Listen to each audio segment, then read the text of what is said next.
Good morning student. आज हम लोग सूरदास के पद पढ़ेंगे जो पाठ 11 है। पहले सूरदास के पढ़ने के पहले हम सूरदास के बारे में जानना चाहेंगे। इस सूरदास का जन्म 1498 यानी 1478 ईस्वी के आसपास आगरा के रुनकता नामक गांव में हुआ था। ये भक्ति काल के कवि थे और इनकी प्रमुख रचनाएं इस प्रकार हैं, जैसे सुरसागर, सुरसरावली, साहित्य लहरी। इनमें सुरसागर उनकी कृति का आधार ग्रंथ है और इनकी मृत्यु 1583 ईस्वी में पारसौली में हुआ माना जाता है। हिंदी साहित्य में सूरदास जी का अद्वितीय स्थान है। अब हम लोग इनके पद को पढ़ते हैं। मैया कभई बढ़ेगी चोटी, किति बार मोहि दूध पियत भई, ये अजहूँ है छोटी। तू जो कहती बल की बेनी, ज्यों है लाबी मोटी। काढ़त गुहत नहावत जेही, नागिन सो भूई लौटो। काचो दूध पियावत, पछि पछि देती न माखन रोटी। सूर चिरंजी दो भये, या हरिहलधर की जोटो। सूरदास की इस कविता का अर्थ देखिए। सूरदास जी कहते हैं कि कृष्ण जी अब अपनी माता से क्या बोल रहे हैं, इसको देखिए। श्री कृष्ण यशोदा जी से कहते हैं, मैया मेरी चोटी कब बढ़ेगी, मुझे दूध पीते कितना समय हो गया, पर यह तो अब भी छोटी ही है। तू जो ये कहती है, हे मैया, तू जो कहती है कि दाऊ भैया की चोटी के समान यह भी लंबी और मोटी हो जाएगी। यानी यशोदा माता कह रही हैं कृष्ण से कि जिस तरह दाऊ भैया, यानी दाऊ मतलब बलराम जी की चोटी मोटी और लंबी है, उसी तरह तुम भी जब दूध पियोगे तुम्हारी भी चोटी लंबी और मोटी हो जाएगी। और कंघी करते गुथते तथा स्नान कराते समय सपड़ी के समान यानी सापिन के समान भूमि तक लौटने लगेगी। जिस तरह सांप भूमि पे चलता है, उसी तरह तुम्हारी भी चोटी इतनी लंबी हो जाएगी कि सांप के तरह भूमि पर लौटने लगेगी। तू मुझे बार बार आग्रह करके कच्चा दूध पिलाती है। कृष्ण जी माता से कहते हैं कि हे मैया, तू मुझे बार बार आग्रह करके दूध पिलाती है, वो भी कच्चा पिलाती है, माखन रोटी नहीं देती।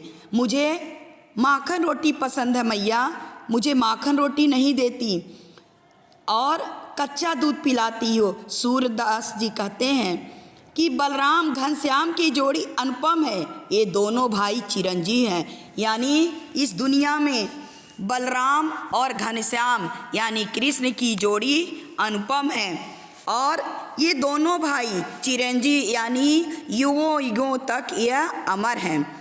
दूसरा दोहा देखिए। तेरो लाल मेरा माखन खायो, दुपद दिवस जानि घर सुनो। ढूढ़ ढढोरी आप ही आयो, खेल की बारी बैठी मंदिर में। दूध दही सब सखन सखावायो, कखल चढ़ी सीके को लीनो।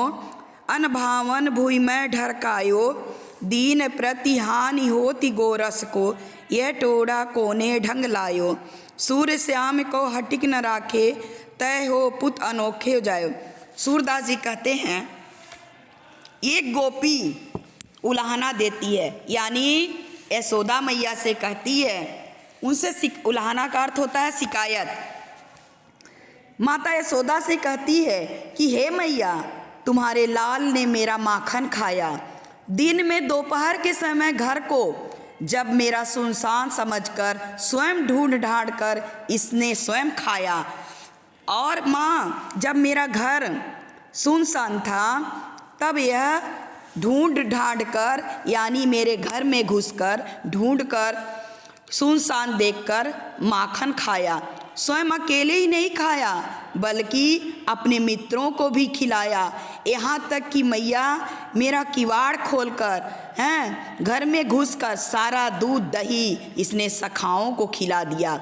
यानी हे मैया, ये इतना ही नहीं किया, अपने नहीं खाया बल्कि अपने साथ सारी सखाओं को यानी जो उनके ग्वाले मित्र थे उन्हें भी खिला दिया और पूरे घर को उखल पर चढ़कर छीके पे रखा, गोरस भी ले लिया। और जो नहीं अच्छा लगा, यानी जितना खाया तो खाया ही मैया, और जो नहीं अच्छा लगा उसे पृथ्वी पर ढुलका दिया, यानी गिरा दिया। प्रतिदिन हे मैया, प्रतिदिन इसी प्रकार गोरस की बर्बादी हो रही है।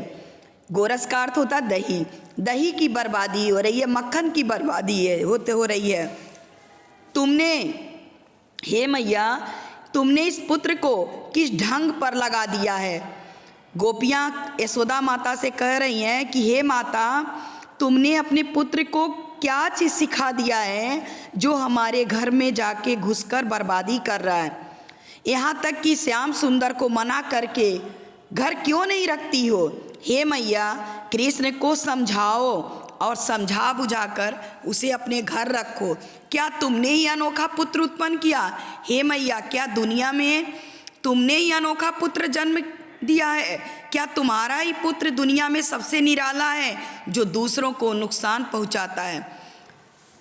अब ये आप लोगों का अर्थ कंप्लीट हुआ और पूरा इसको अच्छे से पढ़कर समझ लीजिएगा।